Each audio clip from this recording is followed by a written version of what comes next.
is Nick. Today we will discuss a little bit about the ASP.NET Core API based on .NET 7. Actually, controllers versus endpoints. You know, some developers, we talk about cloud, so based on these APIs we can create, you have microservices, because microservices in software architecture, APIs is to implement that software architecture. You know, when you create a software architecture, you have ideas about how to do it, just stuff like that, you know, and using tools and software, code, source code, and so on and so on.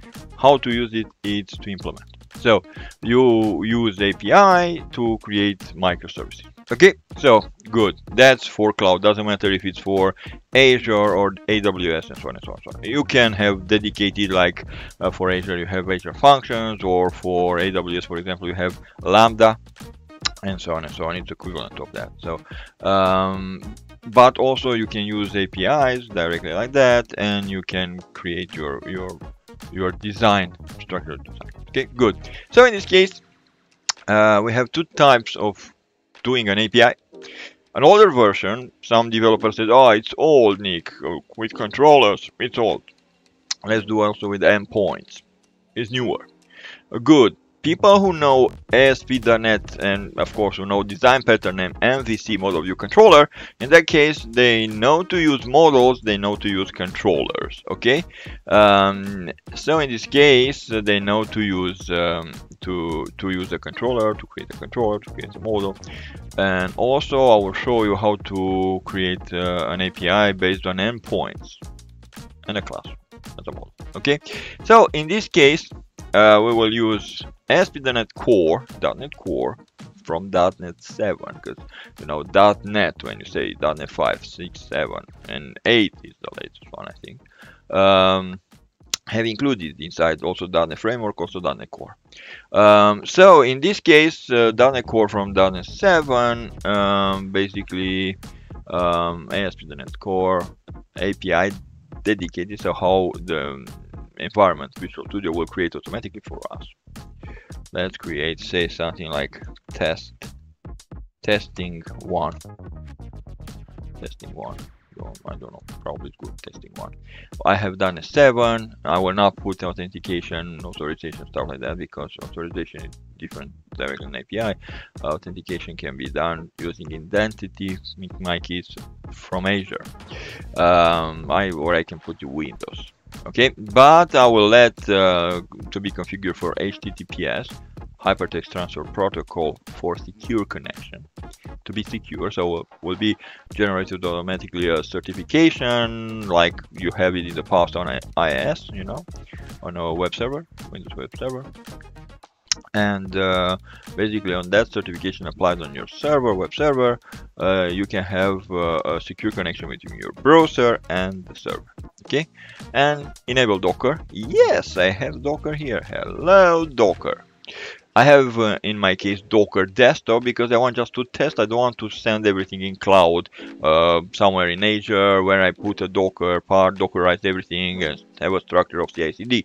No, I don't want. I want just to test something. What I do now as a software developer, my job is to create some software, to implement some software. This is the correct answer, you know, for the question. Some people said to write. No, you're not a writer. You are a software developer, so you implement. Okay, and also to debug, I need to have a support from Docker, so I have Docker desktop.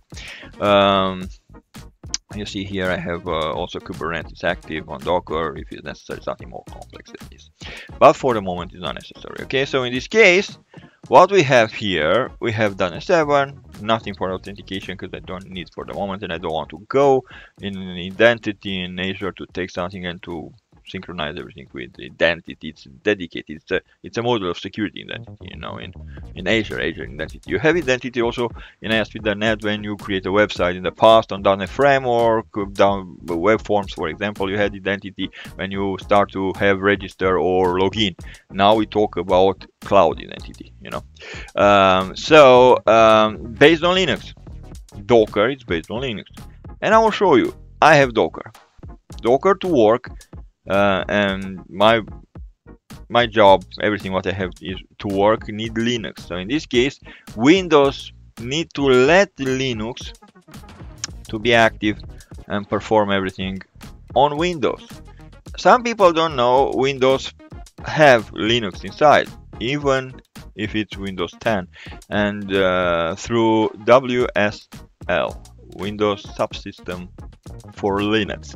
That's the one. If you don't believe me, CMD, command prompt, and in this case, let's do and say bam bam bam bam bam to exit from all that. And now what I have? Oh, I have something very nice. What? WSL as a command. Option. Can you see it like in Linux? Option already. And say status. And in this case, bang, default distribution, Docker desktop data. That's dedicated for my Docker to have containerized, so to have Linux, you know, and everything by Docker, and I use it just as a container and images placed inside it. Nothing else, I mean, containerized. And of course, default version not of Docker of this WSL, it's version number 2. So perfect, it's working, it's active, and I have it. Basically, I have Docker here. In other case, if that is not working, believe me, your Docker will have errors and will not start. Okay, so now back to our main thing is to create something to implement, you know, API. So I have everything is perfect. Let's create. In this moment, when I apply the event name, click on the button, basically we start to have Visual Studio creates automatically an API for us. If you don't believe me, check here, we have already an API. What we have? We have a model. It's a simple class. Okay, good. And we have controller for the moment. For the model, it's actually what? An API. Good. Let's build a little bit all this to be sure it's working. 3, 2, 1, bang! Come on, build everything for me. Please do it. In this moment, basically Visual Studio will create testing one. Can you see? It's here, created, is in use, and containers, it's here, and it's in use, active with all details, all ready for me. Basically testing one dev is for development, so part of development you can see the all details here. When you go, you see details, vulnerabilities, images, packages, all data what is included. Okay, so that's also for a DevOps engineer.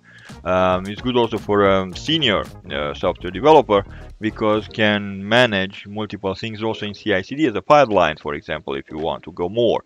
But need to know when is the border between software developer and DevOps engineer, you know, in CI/CD. Okay, so we have this, everything is perfect, we have images, we have containers, it's working, everything's stable. So let's start to see what will be. Will be now what?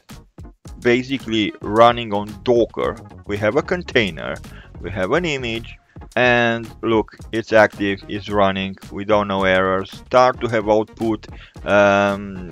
Basically now we will have an interface, graphical interface in this case, not interface in programs like in coding, not that I name as an interface, you know, no, it's interface, graphical interfaces.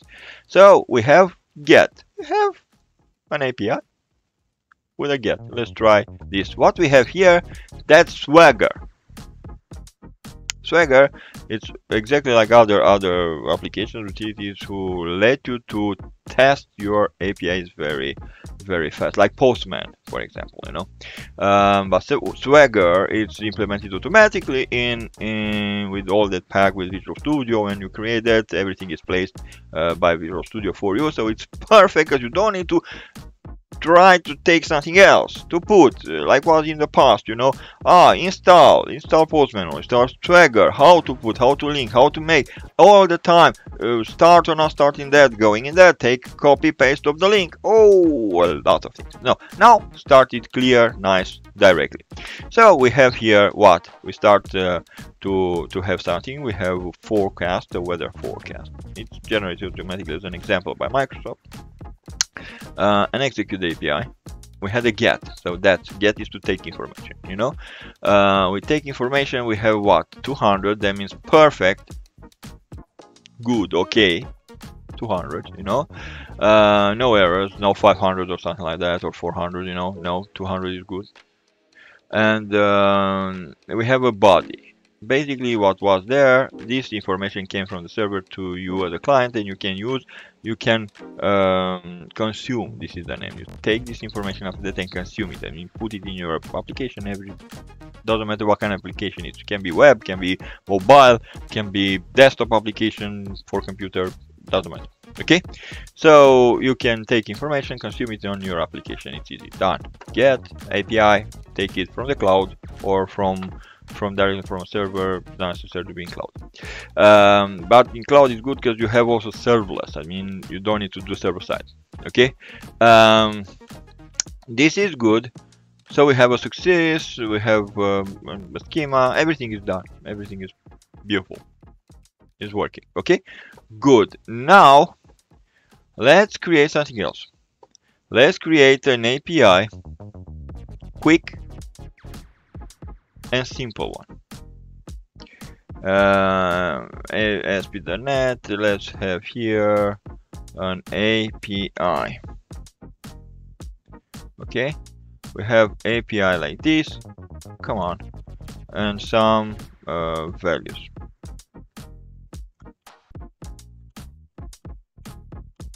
Look, simple API. I don't care. And some actions directly. What we have here?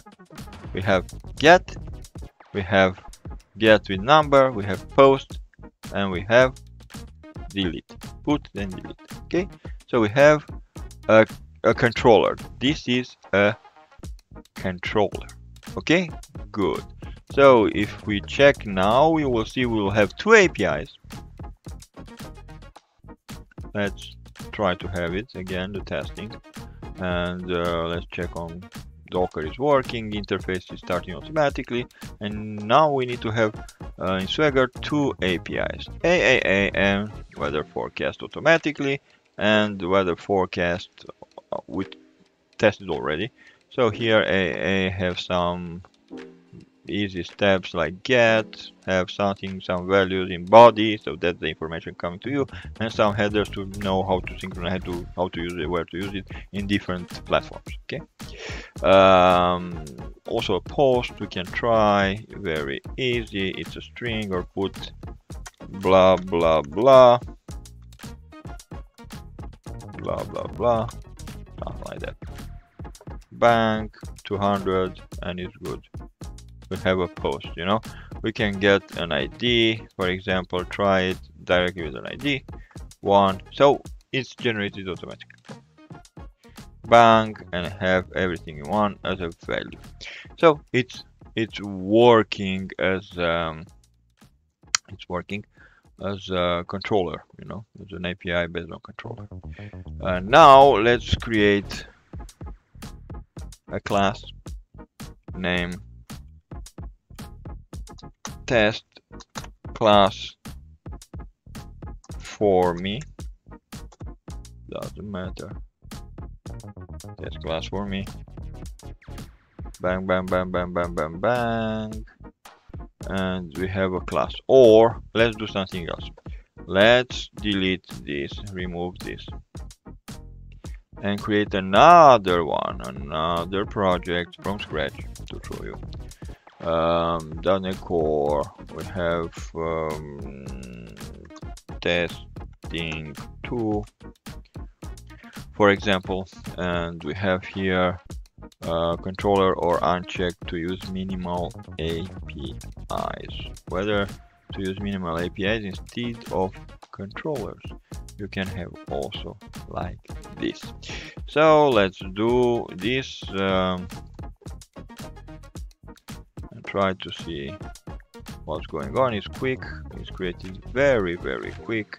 Let's build to see if we have some errors. It's not necessary to have some errors, honestly. It's quite okay. Build started. So what we have here, let's start on Docker. Now Docker, let me testing 1, but automatically creates testing 2. In the same time, if you want now to do a CI/CD, perform some CI/CD thing, for example, to delete this, can be done perfect, and this is running in use.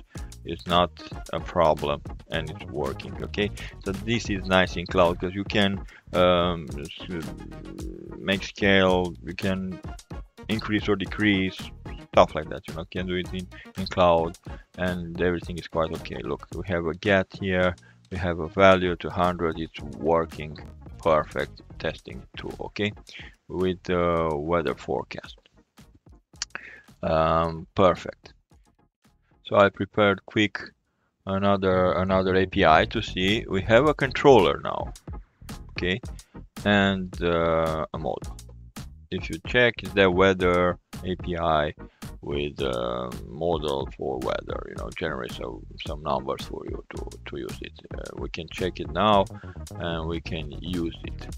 But all what I want now is not this API based on controller. We have one here. Look, you will see in a couple of seconds. Swagger, we have weather forecast. Perfect. And it's working. It's here. Try, execute, bank, work. Good. Now what I want to have. I really want to have a class. Look here, this class. Simple class test. Okay. Put the properties,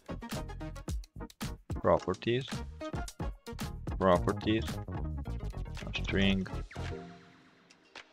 and done. I have a class properties. Let's build solution. Everything is built. Perfect. Nice.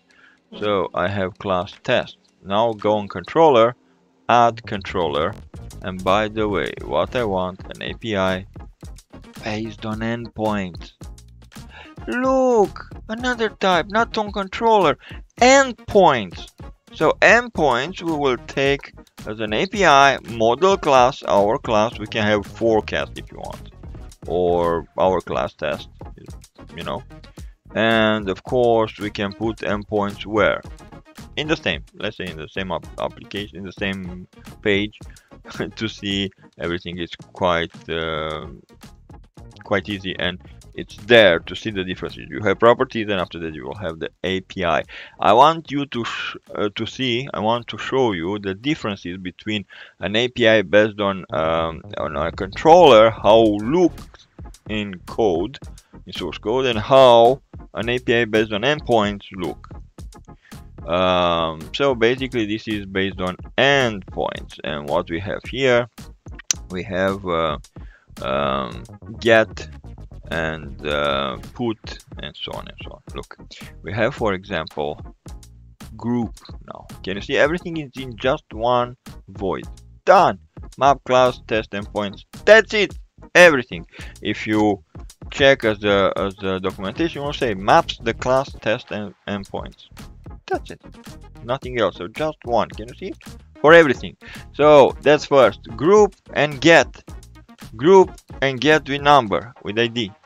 Okay? Group and put. Group and post. Group and delete. Equivalent of this with generation thing, or equivalent of another controller. I will do a quick one based on another API based on controller. API, come on, I want an API with actions. Done. Bank. This is with controllers. Why? Because it's like in MVC. We have root, we have API controller. Okay? Here, where is that? It's not. Okay? Here we have get as an HTTP get, as an HTTP post. So this is the difference. Can you see? This is like in MVC with attributes, see a public void for every part of them. Okay, so method for every action. So if you want the get, have a method get. Here you have just one for everything, one class, one method, and that's it. Rest you have groups, map get with ID, put, post, and so on. So this is the difference between an API based on controllers and an API based on endpoints. Okay, now let's start all this and try to work. This first, we have here something like a program, and the program save application class test endpoints. So what is application 1? Good. So now let's see. Come on. You can do it. Come on, you can do it. Web application in Docker. Web application in use. Interface started, and what we will have in 3, 2, 1. Bang! Class test, weather forecast, everything. It's here. And values. So we have 3 APIs. Weather forecast, that based on a model. With weather forecast, when you try to execute and have a values from forecast generated about forecast, something like an example from Microsoft when you create an API. Another type of API with get, post, get as an ID, put and delete as a what? As a exactly. And you have string here, and look, value 1, value 2. Okay, it's working. And also get in this, the other one, if you check here, you will see value is in what? Value is in controller. So it's an API based on controller. Okay, and class 1 test is based on endpoints. Okay, so what we have here, we have class test based on endpoints. It's working. Bang, null 200. So it's good. It's working. Look, 0, have information, take some information. We can do a post if it's necessary. Execute something like my property 1. You know, we have it. Take it automatically from that. Good. Execute. Bang, and it's executed. 200 is working. So what we have here? First we have like this. We have class test with an API based on endpoints. Values on endpoints. I say correct? Yes, on endpoints. Okay. Values. An API created on controller, like in MVC, and also the API created by Microsoft as test, you know, forecast, something custom. So you have all these 3 types of APIs. So basically the APIs work the same, but how you will create it is the genius part, you know. You can create an API, continue to create with controllers like in MVC, you know, have attributes, have everything like that. You can. Or you can use like this with groups, map, and try to get or put information using your API. Okay, so this is the difference, how you create, how you write the source code. That's the difference. Okay, good. So I think it's quite okay for the moment. Till next time, see you. Bye.